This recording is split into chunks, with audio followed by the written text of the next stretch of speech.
Jérôme Leca, bonjour. Bonjour. Alors on est à Structure, on est à San Francisco. Qu'est-ce que tu fais là? Qu'est-ce que je fais là? Je vends ma technologie. Bien. Et toi? Bah, moi je t'interview.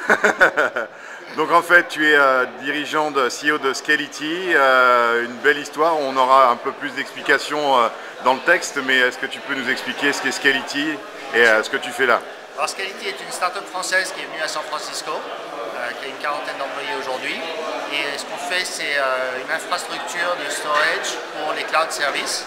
Cloud service, c'est le cloud storage, c'est aussi le webmail, c'est tous les sites d'échange de photos ou de backup dans le cloud.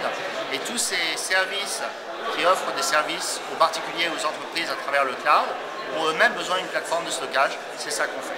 On a une technologie qui est software et qui permet de déployer des serveurs complètement standards, et donc pas chers parce qu'ils sont standards, de mettre notre software par-dessus et de faire une très large plateforme.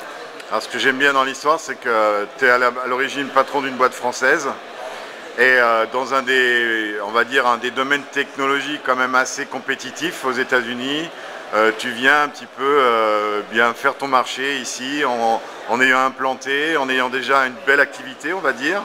Donc tu as quelques astuces, quelques conseils à donner? Bon, c'est effectivement un des secteurs les plus compétitifs. Et d'ailleurs, la mortalité infantile des startups dans le stockage est très élevée parce que c'est pas facile de convaincre un client de prendre une nouvelle technologie pour du stockage, alors que c'est justement ces données, c'est le truc le plus important. Le cœur de... Ouais. Donc bon, c'est un projet assez ambitieux. On a peut-être une longueur d'avance parce qu'on a déjà pas mal de clients qui ont signé, qui ont déployé avec nous. Donc on a dépassé le moment de mortalité infantile. On est un adolescent peut-être. Je ne viens pas comme ça aux États-Unis du jour au lendemain. Bien sûr, c'est clair. Je viens à San Francisco depuis 1989. Mon premier job était ici chez Partech International, un autre français, Vincent Worms. D'accord. J'avais déjà fait grandir une boîte ici à Bizanga qui s'était développée pour 50% de son chiffre d'affaires aux États-Unis, 50% en France. Donc c'est pas quelque chose qui se fait du jour au lendemain. Le plus important, c'est la relation avec les clients.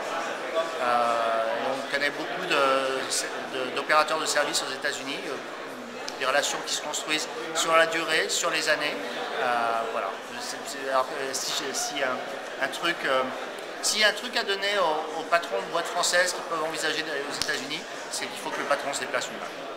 Ouais, c'est clair. Recruter un vague VP qu'on met dans un petit bureau quelque part dans le sud de la Silicon Valley, c'est pas le modèle que je recommande. Il faut comprendre, disons qu'il faut savoir un petit peu, bon pour toi c'est simple parce que tu es là depuis très longtemps effectivement, il faut comprendre comment ça marche, à un moment donné il faut le faire soi-même, c'est clair. Merci beaucoup Jérôme. Merci.